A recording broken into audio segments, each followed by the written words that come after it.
जय झूलेलाल दोस्तों। अॼु आहे 21 जून, वर्ल्ड म्यूज़िक डे यानी कि राष्ट्रीय संगीत दिवस। असांजी सिंधी भाषा, ॿोली ऐं संस्कृति जी विरासत खे वधाइण जे लाइ असांजे सिंधी समाज में घणेई अहिड़ा संगीत कलाकार आहिनि जिन पंहिंजी ॻाइण जी कला सां देश विदेश में पंहिंजी आवाज़ जो जादू बिखेरियो आहे ऐं गॾोगॾु सिंधियत जे वाधारे जे लाइ पंहिंजो अमूल्य योगदान बि ॾिनो आहे।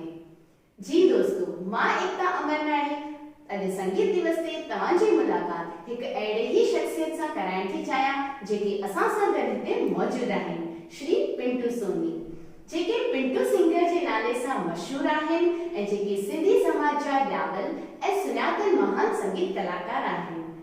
पिंटू जी, तव्हांजो स्वागत आहे असांजे जीतू हिरानी ऐं टीम स्टूडियो में। जय झूलेलाल। जय झूलेलाल सभिनी खे। त पिंटू जी, तव्हां पहिरीं असांखे इहो ॿुधायो त तव्हांजो जनम किथे थियो हो? जय झूलेलाल। मुंहिंजो नालो सिंगर परमानंद सोनी पिंटू आहे ऐं मुंहिंजो जेको जनम आहे सो उत्तर प्रदेश में झांसी, उन जे पासे में हिकिड़ो नंढड़ो ॻोठु आहे चिड़गांव, जंहिं चङनि ॿुधल न हूंदो सभिनी जो, पर उहो कवि मैथिली शरण गुप्त जी नगरी आहे, जंहिंखे नंढड़ो ॻोठु चिड़गांव, उन में उते मुंहिंजो जनम थियो आहे। पिंटू जी, अॼु देश विदेश में तव्हांजा सिंधी कलाम ऐं सिंधी गीत गूंजी रहिया आहिनि। अॼु सॼी दुनिया जा सिंधी तव्हांजी आवाज़ जे जादू खे महसूस करे रहिया आहिनि। त तव्हांजो इहो सफ़र कीअं शुरू थियो? तव्हांखे कीअं महसूस थियो कि हीअ ॻाइण जी कला तव्हांजे अंदरि आहे? जीअं त मुंहिंजा अंकल हुआ श्री खेमचंद सोनी, त उहे उन्हनि जो हिकिड़ो ग्रुप हूंदो, ॾाढो फेमस ग्रुप, उहे ॻाईंदा हुआ, त उन्हनि सां गॾु मां बि कॾहिं कॾहिं मूंखे नंढे नंढे प्रोग्राम ते, लोकल जे प्रोग्राम में हुन वठी हलंदा हुआ, त मां इहे टे जेके कॉम्बो थींदा आहिनि, इहे टे तबला कॉम्बो जेके थींदा आहिनि, उहो वॼाईंदो हुउसि। वॼाईंदे वॼाईंदे धीरे धीरे कॾहिं कॾहिं हिकु गीत बि ॻाए छॾियो, कंहिं महिल ॿ ॻाए छॾिया, ईअं धीरे धीरे हिकु हिकु करे ऐं पंहिंजी शुरूआति कंदो रहियसि। उन खां पोइ पंहिंजी इच्छा ज़ाहिर थी कि भई हाणे संगीत में आनंद आहे, उन सां मूं शुरूआत कई पंहिंजे अंकल श्री खेमचंद सोनी जे द्वारा। त Pintu ji, as a main singer तव्हांखे ॻाइण जो मौक़ो कॾहिं मिलियो ऐं हुन वक़्तु तव्हांजे मन जी स्थिति छा हुई? हुन वक़्तु तव्हां कीअं महसूस कयो? ऐं एज अ मेन सिंगर जॾहिं तव्हांखे ॻाइण जो मौक़ो मिलियो त हुन वक़्तु तव्हांजो गीत कहिड़ो हो? जीअं त सही जेको प्लेटफॉर्म मूंखे मिलियो, तो असांजो जेको सतगुरु दर आहे मुंहिंजो लखनऊ में शिव शांति आश्रम, संत आसूदाराम आश्रम, उते जा गादी नसीन सतगुरु साईं चांदूराम साहिब जन, त उन्हनि जी कृपा सां उन्हनि जे दरबार में मूंखे वञण जो मौक़ो मिलियो।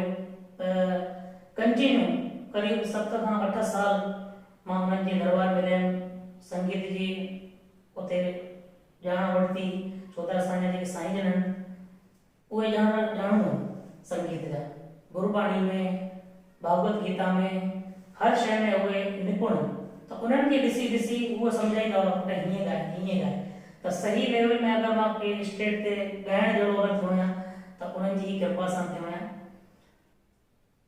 त एज अ मेन सिंगर जॾहिं तव्हांखे ॻाइण जो मौक़ो मिलियो त हू गीत तव्हां कहिड़ो ॻायो हो? जी, उतां खां पोइ जीअं मां लखनऊ शिव शांति आश्रम खां पोइ वरी मां पंहिंजा प्रोग्राम पर्सनल चालू कया, त उन टाइम ते दतिया हिकिड़ो नंढड़ो ॻोठु आहे, एमपी में पवंदो आहे, उते हर साल ज्योति स्नान जो हिकिड़ो मेलो लॻंदो आहे, वॾी धूमधाम सां लॻंदो आहे। त उन मेले जे उपलक्ष्य में मूंखे चयो कि भई भॼन जी कैसेट कढ, त उन भॼन जी कैसेट में 8 गीत हुआ। हीउ गीत हुयो ई कोन लिस्ट में, जेको फेमस आहे, रख त जोतिन वारे ते पाणी पूरी कंदो, इहा एक्स्ट्रा में भॼन हो, त इनखे मिड़ई मुंहिंजो ॻायूं था, हली वञे लाल साईं जो नालो वठी करे इन भॼन खे मूं एक्स्ट्रा भॼन सम्झी ॻायो। पर उहो लाल साईं जी कृपा अहिड़ी थी कि उहे 8 भॼन त सुठा लॻा ई लॻा, पर जेको इहो भॼन जेको फेमस थियो, जंहिं मूंखे फेमस कयो, मुंहिंजो नालो कयो, अहिड़ी लाल साईं जी कृपा जो अॼु देश विदेशनि में इहो भॼन माण्हू ॿुधंदा आहिनि, आनंद कंदा आहिनि। त पिंटू जी, असां ईअं चई था सघूं कि साईं जन जे गीतनि खां, शेवा भावना सां तव्हांजो इहो सफ़र शुरू थियो ऐं साईं जन जी कृपा सां इहो सफ़र जारी बि आहे। तव्हांजा हिकु तालीम गुरु हुजनि, संगीत ॻाइजनि हुआ, छो जो तव्हांखे ॻाइण जी प्रेरणा बि उन्हनि खां ई मिली। त पिंटू जी तव्हांजो आउट ऑफ इंडिया जो जेको सफ़र हो उहो कीअं शुरू थियो? इंडिया खां ॿाहिरि ॻाइण जो मौक़ो तव्हांखे कीअं मिलियो? हुन जे बारे में थोरो असां दर्शकनि खे ॿुधाईंदा। इंडिया खां ॿाहिरि करीब 2005-6 जे आसपास पहिरियों दफ़ो पासपोर्ट ठहियो मुंहिंजो। उन टाइम ते मां लखनऊ शिव शांति आश्रम में ई रहंदो हुउसि ऐं सतगुरु देव जी कृपा सां पहिरियों दफ़ो अगरि मां इंडिया खां ॿाहिरि वियो आहियां त उहो सिंध, पंहिंजो अबाणो वतन, उते वञणु थियो। त लखनऊ जे संतनि सां गॾु सॼी सिंध यात्रा कई। पहिरियों दफ़ो मुंहिंजो उहो ई शुरूआत थी इंडिया खां ॿाहिरि वञण थी। यानी साईं जन सां तव्हां सिंध में बि मुलाक़ात वरिती, इहो तव्हांजो सौभाग्य हो कि तव्हांखे सिंध पंहिंजे वतन में बि ॻाइण जो मौक़ो जी मिलियो। जी बिल्कुलु। पिंटू जी तव्हांजो जेको ही सफ़र शुरू थियो चिरगांव खां, त तव्हां गुजरात में कीअं आया ऐं गुजरात में स्पेशली बड़ौदा में अची करे तव्हांजो वसण जो कारण छा हो? ऐं अॼु तव्हां जिते शेवा करे रहिया आहियो श्री प्रेम प्रकाश धर्मतीर्थ दरबार बड़ौदा में, त हिन दरबार सां तव्हां कीअं जुड़िया? हिन दरबार सां हिकु संजोग चइजे या सतगुरु स्वामी टेऊंराम महाराज जी कृपा सम्झे, असांजा दोस्त सम्झो, वॾा भाउ सम्झो, संत बि आहिनि साईं गुरमुखदास इंदौर जा आहिनि, असां ॿई गॾु प्रोग्राम कंदा आहियूं।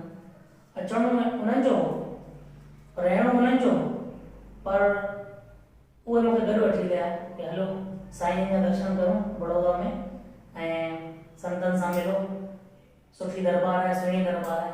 उन्हनि सां गॾु अची मिलणु थियो श्री प्रेम प्रकाश धर्मतीर्थ दरबार में असांजा मुकेश साईं जी, ऐं पहिरें दफ़े में उन्हनि सां एॾो प्रेम थी वियो ऐं जो उन्हनि चयो कि भई तव्हां अची चिरगांव मां बड़ौदा शिफ्ट थियो। ऐं मुंहिंजी बि इच्छा हुई पंहिंजी कि चिरगांव छा आहे, नंढड़ो शहर आहे, नंढड़ो ॻोठु आहे, पंहिंजे ॿारनि जी पढ़ाई जे हिसाब सां, कुझु प्रोग्रेस जे हिसाब सां अॻिते लाइ, उन हिसाब सां असां बड़ौदा सिलेक्ट कई। ऐं मेन प्रेम प्रकाश धर्मतीर्थ दरबार जो ॾाढो सपोर्ट रहियो, असांजा प्यारा मुकेश साईं जी, उन्हनि जो ॾाढो हथ आहे मुंहिंजे मथां, इन करे इहो बड़ौदा में सिलेक्ट कई। त पिंटू जी हाणे असां चाहींदासीं त हिन फेमस गीत जूं 2 लाइनूं तव्हां दर्शकनि खे ॻाए करे ॿुधाईंदा। जी बिल्कुलु। आयो लाल सभई चो झूलेलाल। जीअं त शुरूआत जी भॼन सां मां कई हुई, उहो दतिया जे नाले सां कई हुई, त उहो ई मां ओरिजिनल दतिया जो नालो ई खणंदुसि। हो दतिया जो त शहर सजायो,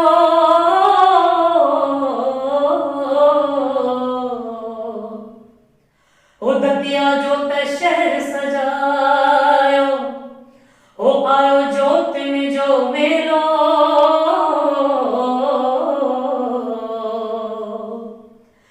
हो लाल साईं आहे महर वसाई, हो आयो ज्योतिन जो जलवो। सुहिणा रस्ता पिया सजन, मुंहिंजो ठरे पियो मन, ज्योतियूं साहिब थियूं अचनि, प्रेमी ख़ुशीअ में मगन, पया झूमन नचन, ज्योतियूं साहिब थियूं अचनि। रख त ज्योतिन वारे ते पाण ई पूरी कंदो, रख त मुंहिंजे लाल ते पाण ई पूरी कंदो, लाल झूले सभई चो लाल झूले, लाल झूले सभई चो लाल झूले, लाल सभई चो झूलेलाल। वाह, छा त दिल खे छुअंदड़ आवाज़ हुई। त पिंटू जी हिन खां सवाइ तव्हांजा एल्बम जेके तव्हां लॉन्च कया हुजनि? हा, उन खां सभिनि खां पहिरियों जेको मुंहिंजो एल्बम निकितो हो, जो मूंखे शौक़ु हुयो कि मुंहिंजी बि काई सीडी निकिरे, छा मुंहिंजी बि काई एल्बम निकिरे, त उहो असांजा लखनऊ जा शिव शांति आश्रम जा संत उन्हनि सां गॾु जॾहिं सिंध वञणु थियो, पहिरियों दफ़ो जेकी सीडी निकिती सो आहे सिंध कराची में मुंहिंजी निकिती हुई, नाज़ प्रोडक्शन, जंहिंमें शमन अली बि अधिकतर सिंध जो जेको फेमस सिंगर आहे शमन अली, उहो उतां ई कैसेट कढंदो आहे। त मुंहिंजो पहिरियों जेको एल्बम निकितो जंहिंजो नालो प्रीत हुयो, त उतां जी मुंहिंजी शुरूआत थी, पहिरियों एल्बम उहो ई निकितो। उन खां पोइ ॿिया बि घणेई साईं बीरबल दास साहिब जो बि हिकिड़ो एल्बम निकितो, डबरा जा संत आहिनि, उन खां पोइ सतगुरु स्वामी टेऊंराम महाराज जिन जो उहो बि निकितो, स्वामी टेऊंराम तुमसे लागी लगन उहो बि निकितो, झूलण साईं जा ॿ टे ॿिया बि एल्बम निकिता, गुरबाणी जा आवो सजणा उहो बि हिकिड़ो एल्बम निकितो, चङई तमामु सुठी ॻाल्हि आहे। त पिंटू जी लेटेस्ट तव्हां जेको कुझु तयारु कयो हुजे अहिड़ो कुझु दर्शकनि खे ॿुधाईंदा? जीअं तव्हांखे ख़बर आहे हिन लॉकडाउन जे करे अॻियां त अहिड़ो कुझु अञा न सोचियो आहे, बाक़ी जल्दी कुझु नओं कढंदासीं, आहे वीचार मन में। जीअं त लाइव हींअर चालू आहे, तव्हां ॾिसो हर नेट ते घणेई लाइव चालू आहिनि, सिंधी सुहिणा पूने जे नाले सां, सिंधी हेरिटेज ग्रुप, कंवरधाम ग्रुप, पंहिंजे स्वामी टेऊंराम महाराज जा ग्रुप, उनमें डेली हर ॿिए टे ॾींहुं सुठा सुठा सिंगर ईंदा आहिनि, पाण बि लाइव कंदा आहियूं, असां बि लाइव कंदा रहंदा आहियूं। त पिंटू जी हिकु सवाल मां इहो पुछणु चाहींदसि त अहिड़ो कोई यादगार प्रोग्राम जेको तव्हांजे लाइ यादगार बणियो हुजे? ॾिसो मुंहिंजे लाइ, मां कलाकार आहियां, मुंहिंजे लाइ सभई प्रोग्राम यादगार आहिनि, को घटि को वधि कान्हे। मां जुड़ियल सिंधियत सां आहियां, सिंध वणंदी आहे, सिंधी भाषा वणंदी आहे, इन करे मुंहिंजे लाइ सभु हिकु बराबरि आहिनि ऐं सिंधी ॿोली वणंदी आहे त मां सिंधियत खे ई वधीक कंदुमि। त पिंटू जी असां इहो बि ॼाणणु चाहींदासीं त तव्हां बिल्कुलु सिंधी में ई ॻाईंदा आहियो या ॿियनि भाषाउनि में बि ॻाइण जा ऑफर्स तव्हांखे ईंदा आहिनि या ॿियनि भाषाउनि में ॻाइण सां तव्हांजो लगाव आहे या न? न, मुंहिंजो जेको लगाव आहे दिलि सां उहो सिंधियत सां ई आहे ऐं जेतिरो थी सघे कोशिशि कंदो आहियां कि भई सिंधी में ई पंहिंजो कमु कयां, सिंधी में ई ॻायां। त तव्हांखे सिंधी भाषा सां एतिरो प्यार आहे, एतिरो लगाव आहे ऐं तव्हां में ॻाइण जो हुनर बि आहे, त उन सां असांजे सिंधी समाज खे घणो ई लाभ मिलंदो। हीअ असां सिंधियुनि जे लाइ हिकु फ़ख्र जी ॻाल्हि आहे। त पिंटू जी असां तव्हां खां हिकु सवाल इहो बि पुछणु चाहींदासीं त तव्हां ख़ुदि हिकु सुठा संगीत कलाकार आहियो, त तव्हांजा अहिड़ो कोई पसंदगी जो संगीत कलाकार जंहिंजा तव्हां फैन हुजो ऐं अहिड़ो कोई पसंदगी जो संगीत कलाकार जेको तव्हांजे लाइ रोल मॉडल हुजे? जीअं त असां सोनारा आहियूं, तव्हांखे ॿुधायां सोनारा माना बचपन में ई सुरीला, सभु तव्हां जेके बि सोनारा ॾिसंदव सभु सुरीला हूंदा आहिनि। त असांजा अंकल थिया आहिनि, वॾा काका नथनराज सोनी, त मां भायां थो कि ॾाढा घटि को अहिड़ो हूंदो जो अहिड़ो कलाकार हूंदो, ॾाढा सुरीला कलाकार, कलामनि जो बादशाह हूंदो। त असां बचपन खां ई हुननि खां ॿुधी ॿुधी वॾा थिया आहियूं। हूअं त सभई कलाकार अखियुनि ते आहिनि, सभई दिलि जे क़रीब आहिनि सुरीला कलाकार, बाक़ी जेको ॿुधंदा आहियूं बचपन मां त असांजा नथनराज सोनी, उन्हनि खे ॿुधी करे असां अॻिते वधायूं। जी, त पिंटू जी हिकु सवाल ॿियो मुंहिंजे मन में आयो आहे त तव्हां इन सिंधियत जा जेके कॉमेडी किंग जंहिंखे चयो वञे थो परमानंद प्यासी जी, असां ॿुधो आहे तव्हां हुननि सां बि जुड़ियल आहियो, त तव्हां हुन सां कीअं जुड़िया? जी, सिंगर परमानंद प्यासी प्लस कॉमेडी किंग, उन्हनि जे बारे में मां छा चवां, हू ख़ुदि हिकु वॾी पहचान आहे ऐं उन्हनि सां जेको रिश्तो असांजो आहे उहो कलाकारी वारो रिश्तो कोन्हे, परिवार वारो रिश्तो आहे। उन्हनि सां बचपन खां ई मां तव्हांखे ॿुधायां, असांजा कुलगुरू आहिनि, माता हिंगलाज माता जी मढ़ी आहे आगरा में, असांजा गुरू आहिनि बाबा ठाकुरनाथ, बाबा सोमनाथ, बाबा लहरनाथ, उन्हनि जी मढ़ी आहे। त उते वरदान आहे सम्झो माता रानी जो कि औलाद हुते हिकु पलव सां ई उते औलाद जी बख़्शिश थींदी आहे। त असां मूंखे टे भेनरूं हुयूं, त उन खां पोइ मुंहिंजे पापा परमानंद प्यासी खे चयो कि भई तव्हां पलव पायो गुरू जे दर ते ऐं हिकु छोकिरे जी आशा आहे असांखे। त परमानंद प्यासी खे असांजे गुरू ठाकुरनाथ बाबा जी दरबार ते मढ़ीअ ते पलव पायो, तॾहिं वञी करे मुंहिंजो जनमु थियो ऐं ईअं असांजो परमानंद प्यासी सां शुरू खां ई वठी ॾाढा घर वारा रिलेशन। जी जी, त पिंटू जी तव्हां एतिरे वॾे समय खां संगीत जी साधना कयो पिया, त हाणे तव्हांजो नेक्स्ट प्लानिंग छा आहे, अॻिते जी तयारी छा आहे? अॻिते जी तयारी त हाली त एॾी काई कान्हे, बाक़ी संत जीअं त मुंहिंजे लाइफ में संतनि जो वॾो महत्व आहे, लाइफ ई माना संत जी कृपा सां थी हले, त उहे जीअं जीअं उहे प्रेरणा ॾींदा रहंदा असां अॻिते वधंदासीं। जीअं त उन्हनि जी प्रेरणा सां शहीद कंवर जेकी इंटरनेशनल लेवल जे ते इहा फिल्म ठही हुई साईं कंवरराम जे जीवन ते, त त उन में बि मुंहिंजी आवाज़ आहे, उन में मुंहिंजी मां सिंगिंग कई आहे।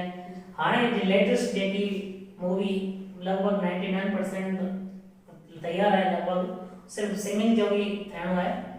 योग गुरु स्वामी टेऊंराम साहिब, स्वामी टेऊंराम जे जीवन आधारित ते उहा मूवी अची रही आहे। कुझु ई समय में उहा तव्हांजे साम्हूं हूंदी। अॻिते जीअं संत हलाईंदा जीअं हलंदासीं। त पिंटू जी, तव्हांजी न्याणी प्रियंका सोनी जेकी अॼु सिंधी समाज में एतिरी नंढी उमिरि में सिंधी मिठड़ी कोयल जे नाले सां मशहूर थी रही आहे, हिन जे बारे में तव्हां छा महसूस करे रहिया आहियो? एज़ अ फादर तव्हांखे कीअं महसूस थी रहियो आहे त हिकु वारसागत हुनर जेको चइबो आहे उहो तव्हांजी न्याणी में बि भरपूर आहे, त तव्हां कीअं महसूस करे रहिया आहियो? प्रियंका सोनी जीअं त असां वटि चवंदा आहिनि सोनारनि में कि भई सोनारनि जो ॿारु रोए त उहो बि सुर में रोईंदो आहे। त उहो ख़ानदानी जेकी प्रथा हली रही आहे, सिखियल कोई गुरु त कोन कयो आहे, पर उहा माता रानी जी उहा गॉड गिफ्ट उहा कृपा जेकी आहे, जेकी असां ॾिसी सिखियासीं, उहा ई मुंहिंजी न्याणी प्रियंका सोनी में बि मूंखे ॾिसी करे गॾु ॻाईंदी, घर में बि गॾु ॻाईंदी, मां ॻाईंदुमि करे मूंसां पुठियां ॻाईंदी। तीअं ॾिसी करे उहा बि उन जे मथां बि इहा गॉड गिफ्टेड कृपा थी आहे, जो उनखे बि माण्हू पसंदि था करनि ॾाढो। तमामु सुठी ॻाल्हि आहे। त पिंटू जी, अॼु आहे 21 जून, राष्ट्रीय संगीत दिवस। त तव्हां असांजे दर्शकनि खे संगीत जी कला जे लाइ छा मैसेज ॾियणु चाहींदा? जीअं त सिंधियत जी तव्हां ॻाल्हि चई त हिन टाइम ते चङी जॻह ते भई सिंधी चवनि था कि लुप्त थिए, उनखे बचाइण लाइ पाण खे सिंधियत जा जेके सिंधी संगीत सिखणु ज़रूरी आहे, सिंधी ॻाइणु ज़रूरी आहे। उन सां छा आहे, सिंधी लैंग्वेज पंहिंजी बचंदी, सिंधी कलाम ॻायूं, सिंध जा कलाम ॻायूं। पंहिंजे इंडिया में बि केतिरनि ई कलाकारनि लेखकनि सिंधी कलाम ठाहिया आहिनि ऐं सिंधी कलाकारनि उहे ॻाया बि आहिनि। जीअं त बॉम्बे जा सुप्रसिद्ध सिंधी गायक आहिनि, इंटरनेशनल सिंगर श्री घनश्याम वासवानी जी, उन्हनि जी आवाज़ में मां हिकिड़ो गीत ॿुधो हुयो, कलाम ॿुधो हुयो, उहो मां तव्हांजे साम्हूं ॻाल्हाइण पेश करां थो। सॼो राज़ दिल जो ॿुधाई मिथियूं अखियूं, सॼो राज़ दिल जो ॿुधाई मिथियूं अखियूं, ज़ुबान चुप रहे थी, ज़ुबान चुप रहे थी, ओ ॻाल्हाई मिथियूं अखियूं, सॼो राज़ दिल जो ॿुधाई मिथियूं अखियूं, सॼो राज़ दिल जो।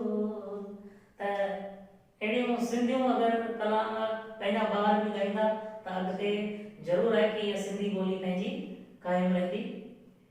त असां मुलाक़ात वरितीसीं पिंटू जी सां ऐं वरी चाहींदासीं कि जॾहिं हिननि खे पंहिंजे बिज़ी शेड्यूल मां जॾहिं हिननि खे वक़्तु मिलंदो त असांजे सिंधी दर्शकनि जे लाइ ऐं सिंधी समाज जे लाइ थोरो वक़्तु ज़रूरु कढंदा ऐं असां रूबरू कराईंदासीं तव्हांखे वरी हिकु दफ़ो पिंटू जी सां ऐं हिननि जा सिंधी गीत ऐं कलाम बि ज़रूरु ॻाईंदासीं ऐं विश्वास सां चवंदासीं त असांजा सिंधी समाज जा इहे जेके मशहूरु कलाकार आहिनि उहे हमेशह अॻिते वधंदा रहनि ऐं पंहिंजी ॻाइण जी कला सां सिंधी सभ्यता ऐं संस्कृति जी हमेशह शेवा कंदा रहनि।